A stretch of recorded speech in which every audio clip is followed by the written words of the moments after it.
Hey everybody, this is Randy the Mobile Traveler. Today I have another build out for you. You guys are going to enjoy this. I know I did. See you in a few minutes.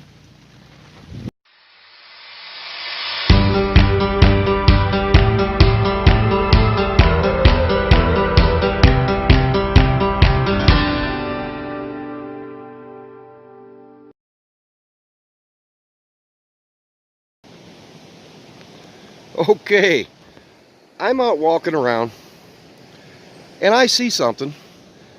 You know, we're here at Clear Creek and I see this Astro van with this red umbrella sticking up. Well, we're gonna go talk to Daryl. It's quite a unique setup. Oh, I see he's got his little tent here for shower tent. Oh, and there is Archie Barker. Can you believe that? That's a hell of a name. Daryl, how you doing? Good, how you doing? I'm doing good. Hey, you said I could look at this. Can you show me around? I certainly can. All right. So, people, what I'm going to do, look at this setup. He's going to explain that to you in just a minute. I'm going to turn the camera around, and I'm going to let Daryl talk. Well, everybody, this is Daryl. I want you guys to, he's got quite a story, and then we'll show you his rig. All right, Daryl, how you doing? I'm doing well. Good.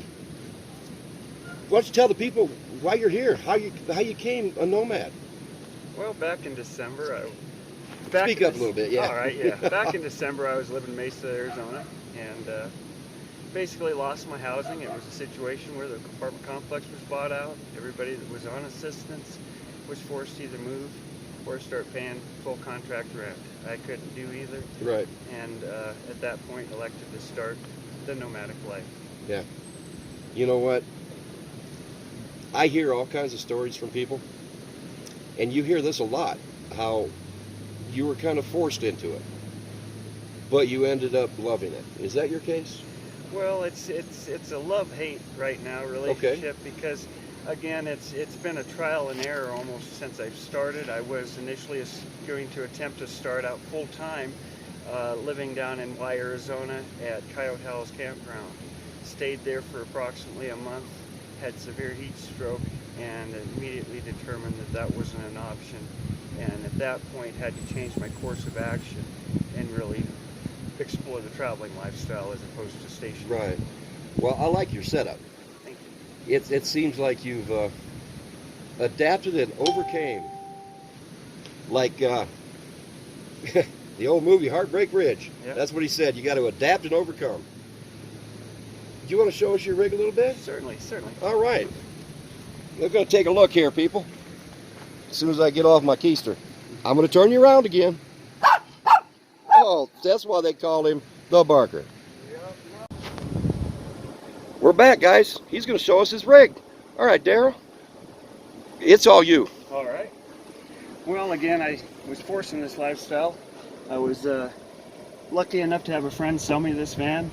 And this is a Chevy Astro van, 1999. 1999 Astro. It was a passenger van. It does have the accessory package in the back for air conditioning, which is nice in the heat, but again, it is just a passenger van. Oh, look at this. He got his, tell me about this chair. All right.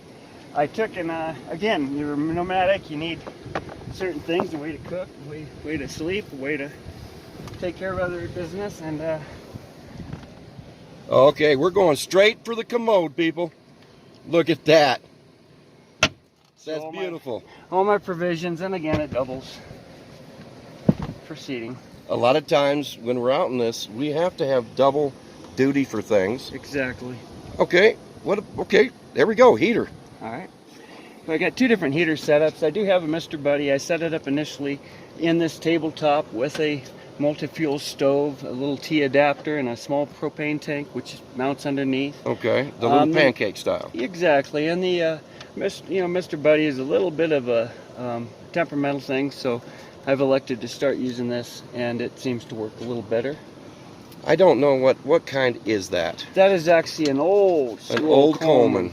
Yeah, I picked it up at a thrift store. The box probably looked 25 years old, and I think that's about how old they are. Yep. So works well enough for what I need. I ventilate, and it does the job. Okay, you touched base on your what do you call it, backdrop or whatever there? Tell me about that.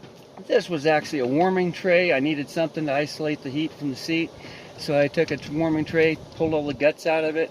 I utilized it to keep that separated, and a little magnetic thing to keep my, my souvenirs along the way. It works great. Yeah, I've mounted a fan in there, and a couple fans in fact, so that if I'm using this or the Mr. Buddy or this heater, then again I'm not burning up the ceiling of this fan doing so. Oh yeah. It circulates here nicely. Both these side windows pop open in the Astro, which is kind of nice. You get a nice cross ventilation across. Yeah. I didn't have a lot of money. I'm on Social Security disability. Don't have much of an income. So I was really forced to take what I had, which was furnishings, a lot of the soak stuff that I bought over the years, and I repurposed it for this. I repurposed this table, mounted a little, my accessory table, cutting board on it. I like your rack around the side. Yeah, I decided I needed something to hang stuff from. I took some oak. It was actually an edging off from a cabinet. Which he has using for his bed stand. Yeah, I used a shelf unit for the bed as well, and then under there I've got battery storage, water storage, and then tools, food. I mean, it is packed to the back and provides a lot of storage, and it's all out of the way and tucked out of sight. That's a way where you're utilizing everything you got. Yeah. Is there a story behind this dream catcher? There kind of is. I had bought a new hat band, the turquoise, and coming up through Truth or Consequences, New Mexico, I wanted a feather. Just something about my hat. I had to have a little feather in it, and kind of hard to find teal blue feathers. So I stopped at a little gas station there, one of these truck stops, saw it hanging there, and purchased it for a feather. I see it's short one teal blue feather. Oh yeah, it is. It's short a few of them now, but that was the purpose of it, and I decided, I'll hang it up for decoration. It looks nice right there.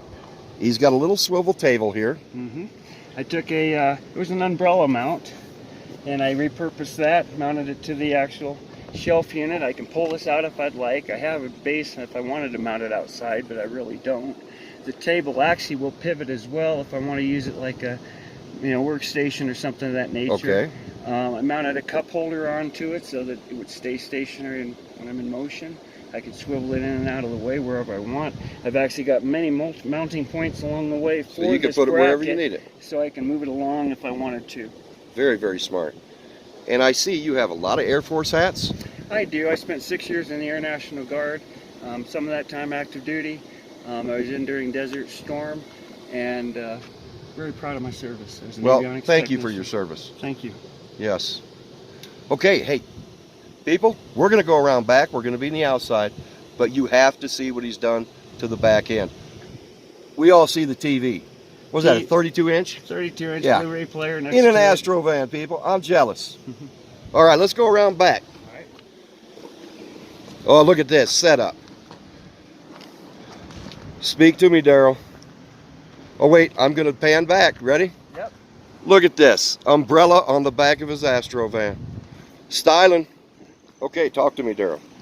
Well, at my last stop at Trinidad, I was at the parking lot at Walmart, walked in and went to the clearance section, and for 20 bucks they had this umbrella sitting there. I said this would be the perfect option for the back of my van to cover up the whole cooking section. Wow. And I adapted it, made it work, and there it is. I mean, that's cool. It's called a tall-brella. Tail-brella. Tail-brella. Yeah, it was initially designed with a 2-inch receiver tube, and then a circular fitting that this will slide down into and lock. In several positions. Okay. It does tilt as well, but that was his original intent for back of a pickup, back of a car, back of anything that had tailgater. Yeah. Part of a tail. Oh, and that's what you have set up. Yeah. Okay, let's start here on the right. The propane stove. Before I used to stow this stove, and it was such a nuisance. Every time I wanted to stop somewhere and even hook, heat up water, short of taking it inside, it was just too much of a hassle. So I went my last stop at Trinidad, and I decided to make this kitchen a more efficient method. And I mounted this, I fixed it permanently. I traveled down the highway at 70. I have it weighted and latched that lid down one of these.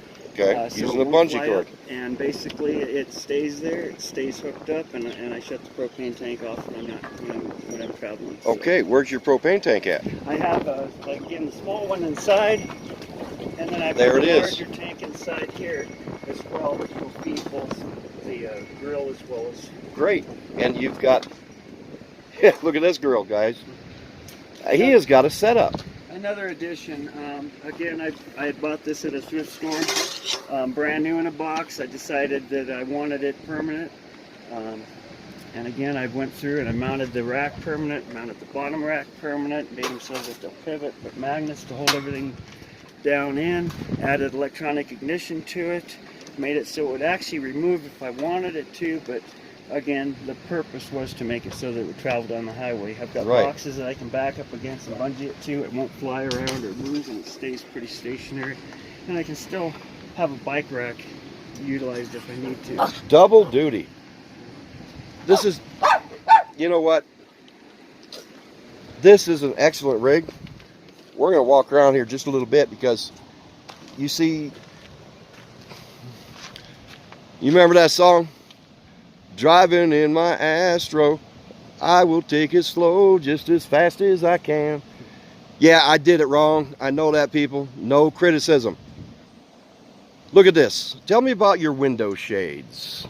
Okay, I went ahead on the front window. I made templates, and I was just going to make a temporary pattern to produce a more robust window shade. And it's just a light canvas, right? It's just a light canvas material.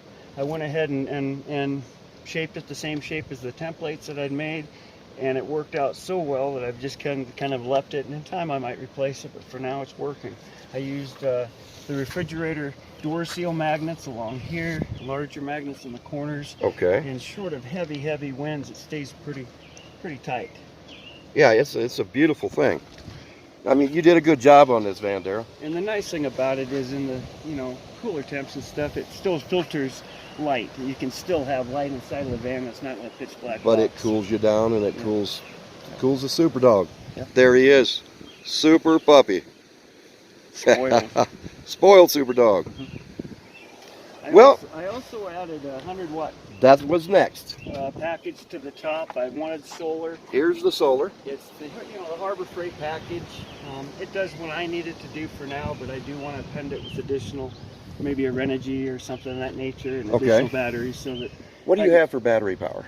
Right now, I'm just using a big deep cycle battery. How many amp hours? I honestly can't remember the amp hour. I bought the largest battery I could afford, basically, at the time. All right. So. And it was just a Harbor Freight 100-watt, not suitcase, but the 425 waters. Right. You pull out, and he mounted them to the top. Mounted two rails, the cross members for my rack. I was having a problem with the brackets that they have underneath for tilting, rattling. So I went ahead and took one of those, lifted up one side, and took one of the pool noodles. Can you guys see that pool noodle in there? Stuck that up underneath it, and now when I'm traveling down the highway, they stay tucked up underneath. That is a beautiful job. I added I'm an old school CB'er. I kind of dead right now, but I have a pair of CBs right now, believe it or not, in this thing. But in time, I just want to get one decent modern CB unit for it. So. All right, people.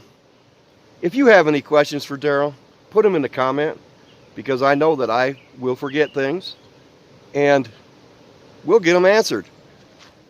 Daryl, thank you so much. The minute I saw it, I knew I had to talk to you. Well, thank you. Okay? We will see you later. Drive safe. Travel on, people. Love one another if you can. You know the whole deal. And if you can't, what do? You drive away. Bye now.